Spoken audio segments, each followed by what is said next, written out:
She was a teenager, brilliant and bookish, who never wanted the throne. Yet for 9 fateful days, she ruled England, trapped in a deadly game of power, ambition, and betrayal.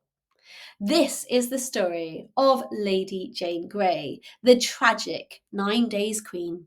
Lady Jane Grey was born around October 1537 during the reign of King Henry VIII. She came from a family deeply connected to the Tudor dynasty. Her mother, Lady Frances Brandon, was the daughter of Mary Tudor, the youngest sister of Henry VIII. This made Jane a great granddaughter of Henry VII, the founder of the Tudor dynasty. Jane's father, Henry Grey, was a powerful nobleman, the Duke of Suffolk. Although not a direct heir to the throne, Jane was part of a lineage that placed her in the extended line of succession. She was raised in a Protestant household in a period of intense religious change.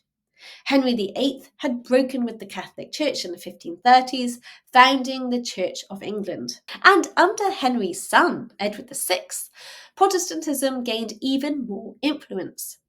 Jane was educated by some of the most renowned scholars of the time. She learned Latin, Greek, and Hebrew, and was considered an intellectual prodigy. In a time when women were often denied education, Jane's learning was exceptional. She was seen as virtuous, intelligent, and pious, qualities that made her appealing to those who sought a Protestant monarch. And in May of 1553, Lady Jane Grey was married to Lord Guildford Dudley. He was the son of John Dudley, Duke of Northumberland.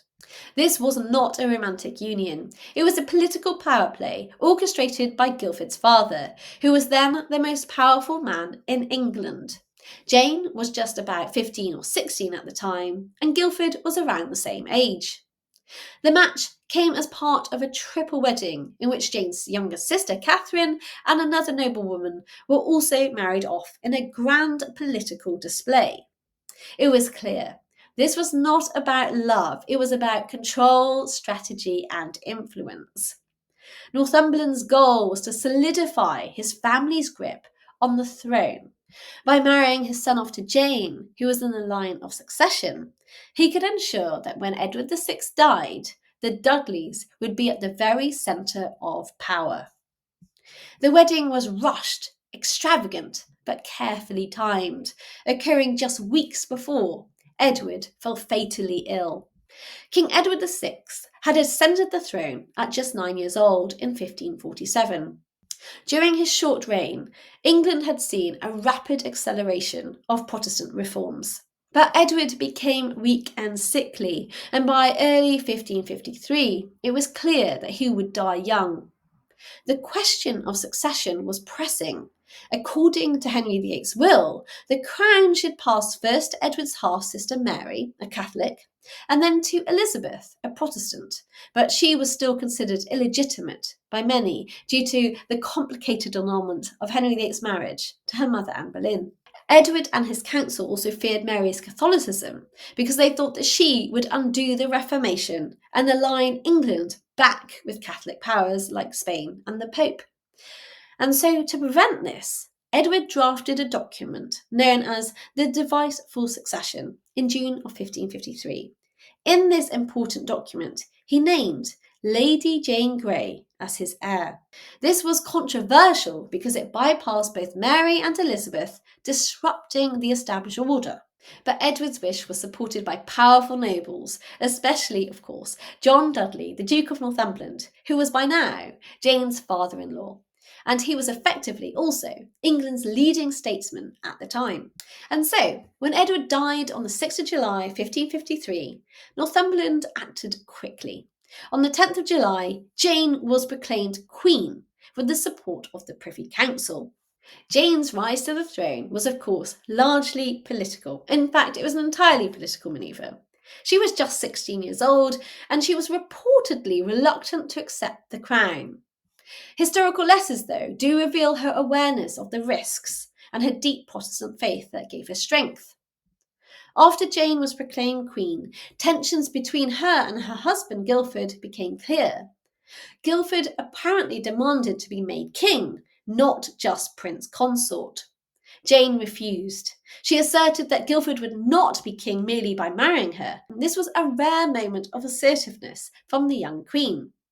Guildford's mother, the Duchess of Northumberland, pressured Jane as well, pushing her to elevate Guildford's status. But Jane stood firm, showing both political awareness and personal conviction. Meanwhile, though, the rightful heir, by traditional law and popular support, quickly mobilised her forces. She had widespread backing among the nobility and the public, who saw Jane's reign as illegitimate. The religious tension in the country was intense at the time. Many Englishmen remained Catholic or were uneasy about the rapid Protestant changes. Mary's supporters used this unrest to challenge Jane's rule. And within days, Northumberland's political gamble began to unravel. The City of London declared for Mary on the 19th of July, and Jane was deposed, ending her reign after only 9 days. Despite the threat that Jane had posed, Mary at first did show surprising clemency.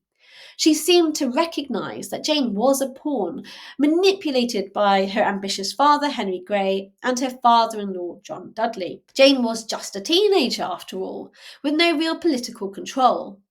Mary even allowed Jane's life to be spared, hoping to avoid more bloodshed in the early days of her reign. So, Jane was imprisoned in the Tower of London, but in the gentleman jailer's house within the tower, rather than within a dungeon. And she was not initially tried or sentenced.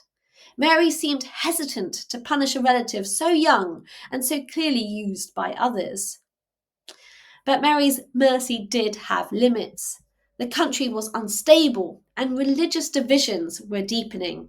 Her plans to marry Philip of Spain, a Catholic prince, stirred outrage among Protestant nobles, and Jane's continued existence was a symbol of Protestant resistance. And then, in January of 1554, just 6 months after Jane's imprisonment, the Wyatt rebellion broke out. Sir Thomas Wyatt the Younger led a coalition of nobles and commoners to protest Mary's marriage to Philip. While Elizabeth, Mary's half-sister, was the main hope for many rebels, Jane's name was also invoked. And though there is no solid evidence that Jane or her husband were involved in this plot, her father, Henry Grey, foolishly joined the rebellion. That act sealed Jane's fate. Mary now saw Jane not just as a symbol of Protestantism, but as a living rallying point for future revolts. So Jane had to go. Executing Jane would be politically expedient. Gruesome, yes, but in Mary's eyes it was necessary. It's important to remember that Mary did not act out of personal hatred. In fact, historical sources suggest that she hesitated and delayed in signing Jane's death warrant. That was until the rebellion forced her hand. In early February, Jane was tried and found guilty of treason. She had technically accepted the crown, and that was enough. Still, Mary reportedly hoped that Jane would convert to Catholicism, perhaps as a path to clemency. Mary even sent her personal chaplain, Dr. John Fakenham, to counsel Jane in her final days. But Jane was a staunch Protestant. There was no way she would ever betray her faith. And so, on February the 12th, 1554, Lady Jane Grey was executed on Tower Green within the Tower of London. Her calm demeanour and moving speech at the scaffold made her a martyr in the eyes of many. That same morning, Guildford Dudley had already been executed on Tower Hill. Jane likely saw the return of his mutilated body from her window before she walked to her own death. Witnesses reported that Jane faced her death with remarkable courage and dignity. She was deeply religious, and her faith sustained her in those final moments. She is said to have prayed for her executioner and accepted her fate with calmness. When the moment came, Jane asked the executioner to dispatch her quickly, and she tied a blindfold around her eyes. But then when she knelt down and she tried to find the block, she got really panicked because she couldn't find it, and she cried out, "What shall I do? Where is it?" And so someone had to step forward and help her and help to lay her head on the block. I mean, I can't even imagine how traumatizing that would be, how panicked you would be. As she spoke her last words, "Lord, into thy hands I commend my spirit," the axe fell. Jane was just 17 years old. She was buried beneath the altar at the Chapel Royal of St. Peter ad Vincula in the Tower of London. Lying nearby were two other Tudor queens, Anne Boleyn and Catherine Howard. Lady Jane Grey's life was brief but unforgettable. We are so interested in it even today. This is a testament to the dangerous intersection of politics, religion, and ambition in Tudor England. A queen for 9 days, but a symbol for century. Jane's story is poignant. It's a reminder of how history is shaped not just by kings and queens, but by the young and powerless caught up in their crossfire. If you enjoyed this video, like, comment and subscribe and let me know, what do you think of Lady Jane Grey? And also, who should I look into next? Who should I explore? Let me know in the comments.